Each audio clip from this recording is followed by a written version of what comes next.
البنات، مرحبا بكم معايا في وصفه جديده. غنقدم لكم اليوم بسكوي رائع، غير بيضه وحده وفرماجه وحده. كيخرج كميه كبيره ومزيون بزاف، وكيجي هشيش ورطب ومقرمش من برا، كيدوب في الفم. كنتمنى تتبعوا معايا الفيديو. هانتوما كما كتشوفوا كيجي غزال ولذيذ ومقرمش، وكنتمنى تتبعوا معايا الفيديو للاخر باش تعرفوا المكونات ديالو والطريقه ديال التحضير ديالو. كيصلح لنا المريندا ولا الكوتي لوليداتنا، اولا نشربوه مع قهيوه ديالنا ولا اتاي. اذا يلا نبداو في تحضير الحلوى ديالنا. وبالنسبه للمكونات ديال هذه الحلوى كنحتاجوا كاس كبير ديال السكر سنيده اي ما يعادل 150 غرام، وكاس كبير ديال الزيت يعني كاس ديال العنبه. ملي كنقول كاس كبير يعني راه كاس ديال العنبه ما يعادل 150 مليلتر، و125 غرام ديال الزبده. هاد الزبده تكون بحراره المطبخ، ويمكن لكم تختاروا اي زبده كتبغيو، بحال مثلا لا بريري او لا فيتال او لا، المهم نص ديال الباكيه ديال 4 كيلو كتقسموها في النص. عندنا 3 معالق كبار ديال الحليب سائل، واحد البيضه وواحد الفرماجه، وكذلك كاينه خميره، واحد الخماره حمراء وجوج ديال الفاني. بالنسبه للطحين كناخذوا 3 ديال الكيسان د الطحين ممسوحين، كيسان ديال العنبه العبار واحد ديال العنبه، 3 الكيسان اي ما يعادل 300 غرام ديال الدقيق. وندوزو دابا الطريقه كيفاش غادي نخلطوا هاد المقادير. بدينا بالفرماجه، هي حطيناها زدنا عليها السكر.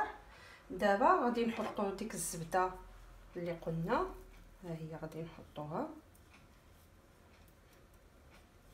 ونخدموا هاد المكونات مع بعضياتهم. بسم الله، خدموهم مزيان حتى يتجانسوا مزيان مع بعضياتنا مع بعضياتهم عفوا.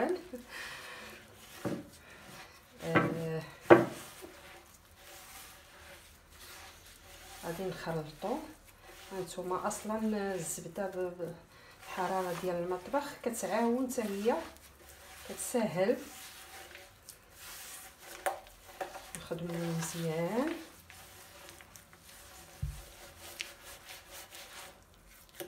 والسكر حبيبات من الاحسن يكون ديك النوعيه اللي كتكون رقيقه، باش حتى هي دغيا كتذوب مع هاد العناصر هادي. غادي نزيدو دابا الزيت اللي قلنا كاس د الزيت والفاني،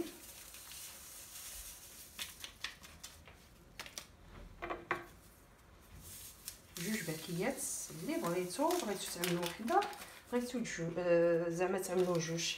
انا كنعمل دائما في لي صابلي، دائما كنعمل جوج ديال الفاني، باش ملي كيطيب كيطلق ديك الريحه مزيانه بزاف. خصوصا في هذا الصابلي هذا غادي يجي مزيون بزاف، منسم بهذه الرويحه ديال الفاني. هذا الصابلي البنات يعني شنقول لكم، عدلوه مزيون بزاف ووليداتكم غادي يعجبوهم.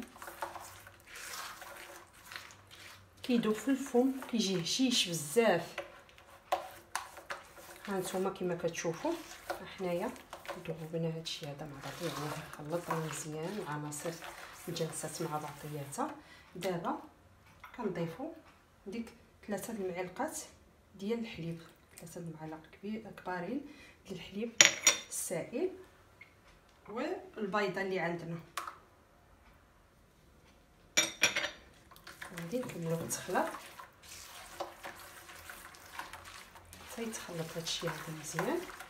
وعاد في التالي غادي نضيفوا الطحين اللي سبقنا غربناه.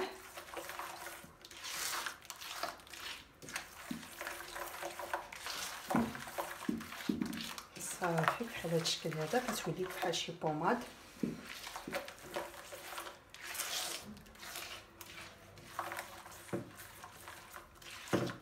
بهذا الشكل هذا.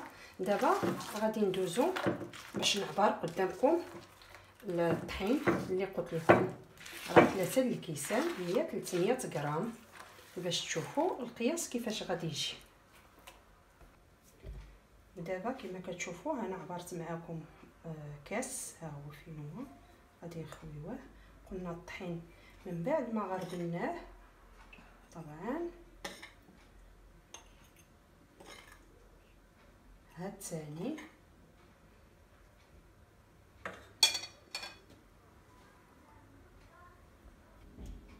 قلنا هذا قياس ديال 3 الكيسان. هو شنو عطانا؟ نتوما دوزتوا معايا المراحل كلها. انا قياس عندي 3 الكيسان، ولكن هذا يمكن الطحين ما كيشربش على ديك الشيء. باقي خصني نزيد شويش. دابا غادي عمرنا هذا الكاس هذا، غادي نزيد النص ديالو، نحرك ونشوف ونخلط ونشوف حتى تجمع لي العجينه مزيان. باقي كيخصها غادي نزيدو.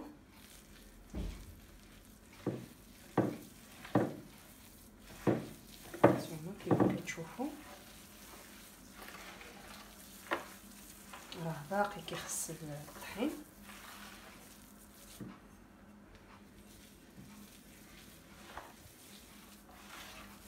يعني استعملنا اكثر من 3 الكيسان.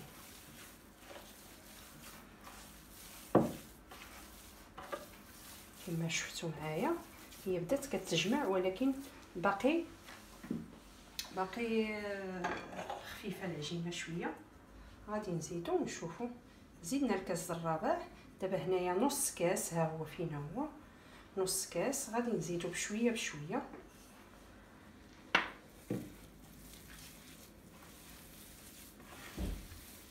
حتى تجمع لنا العجينه مزيان، متبقاش تلصق لنا في القصعه. هذيك الساعات غادي نكونوا باقي واحد شويش. يعني قل دابا الا حركنا هذا وتجمعت العجينه مزيان غادي يكونوا عندنا 4 الكيسان ونص. صافي. انا قلت لكم على حسب الطحين، كل طحين وشنو كيهز.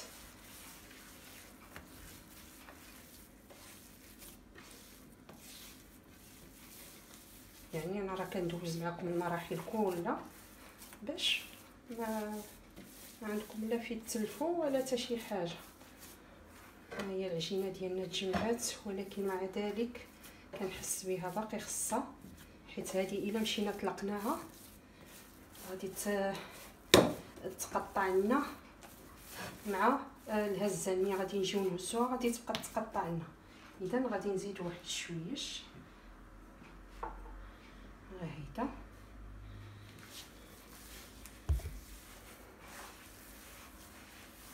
راه كنظن كلشي كيعرف العجينه الصابلي. يعني ملي تجمع لكم ما تبقاش تلصق، حيت هذه ما غاديش نكبروها ما حتى شي حاجه. هذه غادي تطلق وتقطع بالمراشم، ما خصهاش تجي خفيفه بزاف باش ما تهرش معانا. دابا كنظن صافي هي هذيك صافي. اذا قلت تقريبا عملنا 4 الكيسان، قلت تقريبا عملنا 5 الكيسان ما مكمولينش، ما عمريش. المهم انا هي تجمعت معايا العجينه. هذا القوام ديالها هو هذا، شفتوها كيفاش كتجي. نتوما الى عملتوا الطحين وعملتوا هذا القياس هذا وما تجمعات لكمش، زيدوها شويه د الطحين. ما تعملوا لها شي بزاف د الطحين باش ما تبقاش تفرسد لكم العجينه. صافي. هذا هو القياس ديالها. اذا قلنا 5 الكيسان قل شويش ديال الطحين. ودابا من بعد ما جمعنا العجينه، ها حنايا كما كتشوفوا معايا فرشت لها ميكا من تحت. اللي عندكم ميكا ولا بابي كويسون، وحط لها ميكا اخرى من الفوق باش تجيكم سهله ملي تجيو تهزوها. وعندي هنايا انا مرشم، ما لقيتش المرشم اللي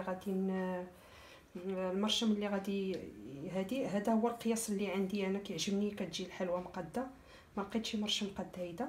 دابا كنستعمل غير هادو ديال البواطه ديال الكوردون، وعندي موس باش غادي نهز بها. اولا غادي مثلا ملي تطلقوها نتوما غادي تشوفوا معايا غادي تعمل هيدا، غادي تهز لك الحلوه بكل سهوله. يلا تبعوا معايا. دابا غادي نطلقوا بهذه الطريقه هيدا. هانتوما كتشوفوا يعني ما كتهرس ما حتى حاجه. قياس نتوما ما بغيتو في الرقه ولا في الغلاظه اللي بغيتو. انا نكتفي بهذا القدر هيدا كما كتشوفوا. ها غادي نشبر المرشم،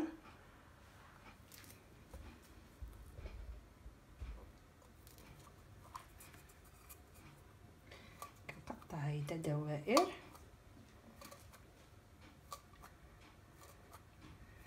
كتجي مزيونه حلوه هيدا، ما هي كبيره ما صغيره بزاف، متوسطه بهذه الطريقه هذه. وانتم كتشوفوا دابا غادي نحاولوا نهزوا العجين، يا اما كما قلت لكم يا اما تعملوا هيدا وتهزوا اولا تهزوا بالموس هيدا بكل سهوله كتهز. شفتوا؟ ونحطوا في اللاطه اللي دهناها بشويه الزيت ورشينا له شويه ديال الطحين. بغيتو تعملوه بابي كويسون احسن، يسهل عليكم احسن، يكون احسن. هانتوما كما كتشوفوا معايا ستفوها، هي ما كتلصق ما حتى شي حاجه مع بعضياتها، يعني ما كتزيدش تكبر على هذا الحجم هذا. وغادي نكملوا بهذه الطريقه هذه حتى نساليو نعمروا اللاطه ديالنا بهذه الطريقه كما كتشوفوا حتى نعمروا اللاطه ديالنا. دابا استفنا اللاطه كما استفنا الحلوى في اللاطه كما كتشوفوا. عندنا هنايا باش نزينوها عندنا واحد البيضه خلطناها، وهنايا عندنا ياغورت طبيعي غادي نعملو معلقه منه، معلقه صغيره كما كتشوفوا عامره تكون، اولا 2 معالق بهذا الشكل هذا. وغادي نخلطو مزيان، غادي ندهنو بها الوجه ديال الحلوى. كيتخلط هادشي هذا مزيان، ما يبقاش ديك الياغورت كيبان ويبقى ديك الحبيبات ديالو تجي فوق الحلوى. نتوما كتشوفوا صافي. من بعد ما غادي ندهنوها، ندهنو الحلوى ديالنا، ومن بعد نكملوا. انا غادي نوريكم الطريقه كيفاش غادي نزوقوها بالفورشيت. دابا من بعد ما دهنا الحلوى بالبيض بالخليط ديال البيض والدانون مسوس، هانتوما غادي تشوفوا معايا كيفاش كنزينها بحال هذا الشكل هيدا. عملوا خطوط عشوائيه كما بغيتو. المهم هي ملي كطيب كيبقاو يبانوا ديك الخطوط هيدا كما رسمتوهم عليها بهذا الشكل هذا، اولا الشكل اللي بغيتو، اولا هيدا نيشان اللي بغيتو. المهم هي ملي كطيب كيبانوا فيها ديك الخطيوطات مع ديك الياغورت الطبيعي والبيض، كيجي اللون ديالها مذهب ومزيون. وهذا هو. ندخلوها دابا الطيب. سخنا الفران 250 درجه حتى كيسخن، وملي كنجيو ندخلو الحلوى كنقصوا درجه الحراره، كنعملوا 180 درجه، نشعلوا عليها وندخلوها للفران طيب. ومني غادي طيب ان شاء الله انا غادي نوريكم الشكل النهائي ديالها كيفاش كتجي. يلا صافي.